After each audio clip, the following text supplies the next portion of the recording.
Light at the end of the storm in a sunny Houston suburb. George, a 68-year-old retiree, lives in a colonial-style home with a small yard bursting with sunflowers. Each morning he brews black coffee with his Nespresso machine, sits on his porch and watches YouTube videos about lake fishing, a hobby that sparks memories of his youth. Lately, though, George feels unusually tired. His cough lingers and he gets occasional chest pain. Maybe it's just a cold, he thinks, but worry creeps in, especially since lung cancer is a leading cancer in the U.S. with 234,580 new cases expected in 2024, according to the National Cancer Institute. One afternoon, his granddaughter Mia, a 16-year-old theater kid, stops by after class. She notices George panting after climbing the stairs. Kiddo just need a breather. "Grandpa, have you seen a doctor about that cough?" she asks, concern in her voice. At school, she George learned about... flashes a grin. "I'm fine, kiddo, just need a breather." Mia's not convinced. At school, she learned about early cancer detection and how the WHO says screening can boost survival rates up to 99% for some cancers if caught early. Mia pulls up a YouTube video from the American Cancer Society on her tablet explaining lung cancer symptoms and the importance of low-dose CT scans for smokers or former smokers like George, who smoked for 20 years before quitting 15 years ago. "Grandpa, the WHO says catching it early can save lives. Please see a doctor," she pleads. George, who usually avoids hospitals, nods, warmed by Mia's care. Mia also signs him up for the Healthy Living program at the local community center. It offers nutrition classes to prevent cancer, light exercise like brisk walking, and quit smoking workshops, aligning with the WHO's stance that 30 to 50% of cancers can be prevented by avoiding risk factors.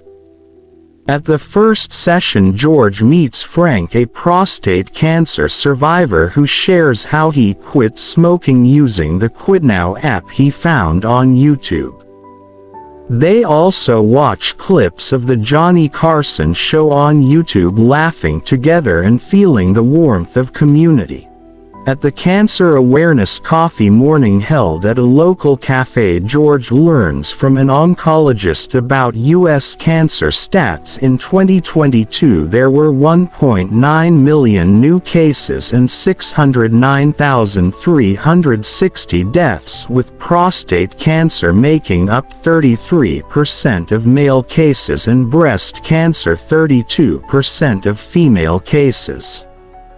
Men over 65 like George, especially those with a family history of colorectal cancer, face higher risks, as do minorities like African Americans due to genetic factors and limited healthcare access. Lifestyle choices that raise cancer risk.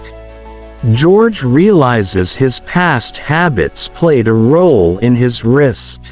Per the WHO and American Cancer Society, these include smoking. George's 20 years of smoking account for 80% of lung cancer cases. Heavy drinking. His weekend beers in his younger days raised risks for liver and mouth cancers. Poor diet. His love for burgers, bacon, and few veggies is linked to colorectal cancer. Sedentary lifestyle. Hours of TV watching increased his risk for certain cancers.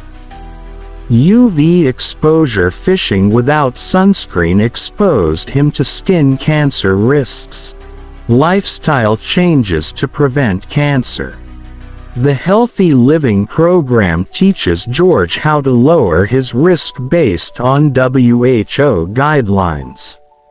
Quit smoking, stopping tobacco completely, using tools like QuitNow cuts lung cancer risk. Healthy diet, eating cruciferous veggies like broccoli, fruits like blueberries, and less red or processed meat. Physical activity, brisk walking 30 minutes a day 5 days a week, as George does with YouTube videos from MD Anderson Cancer Center. Limit alcohol, no more than 1 drink daily for men. Protect skin using SPF 30 sunscreen and a hat outdoors. Regular screening, CT scans for lungs, colonoscopy for colorectal cancer, and PSA tests for prostate, especially for men over 65. Steps for those diagnosed with cancer. George's CT scan thankfully shows only a mild infection, not cancer, but his doctor outlines what to do if cancer is found per the National Cancer Institute. Diagnosis and treatment: consult an oncologist for biopsies, chemotherapy, radiation, or immunotherapy based on cancer type and stage. Emotional support: join support groups like those on YouTube's Elderly Bloom. Manage stress and anxiety. Lifestyle management: stay active with gentle exercise, eat nutrient-rich foods to support treatment, and get flu or pneumonia vaccines to prevent infections. Palliative care: for advanced cancer, focus on quality of life with pain management and emotional support. Follow-up care: regular checkups to catch any recurrence is advised for survivors like Frank. George embraces change. He follows YouTube's MD Anderson Cancer Center videos for anti-cancer recipes like spinach blueberry smoothies, and walks daily with Elderly Bloom's channel. Perfect for seniors with big text and crisp audio. He also gets a colonoscopy which finds no cancer, but his doctor recommends repeat checks every 5 years due to his family history. Months later, George feels stronger and hopeful. He volunteers at Relay for Life, sharing his story to urge other seniors to get screened. The WHO stresses education and early detection can ease cancer's burden, and George feels proud to contribute. He also watches ELDERLYBLOOM on YouTube for mental health tips, feeling more connected to others. One afternoon, sipping iced tea on the porch with Mia, George says, "Mia, thank you. I've learned cancer isn't a death sentence, it's a call to live wiser." Mia beams, "Grandpa, you're like the Who's cancer prevention hero now. In that warm suburb, sunset isn't about fear, it's about hope, small steps toward health, and a family bond that never fades." Thank you for spending this time with us here at Elderly Bloom. If today brought you a little peace or warmed your heart just a bit, don't forget to subscribe, and let's keep growing together for a longer, healthier, and happier life.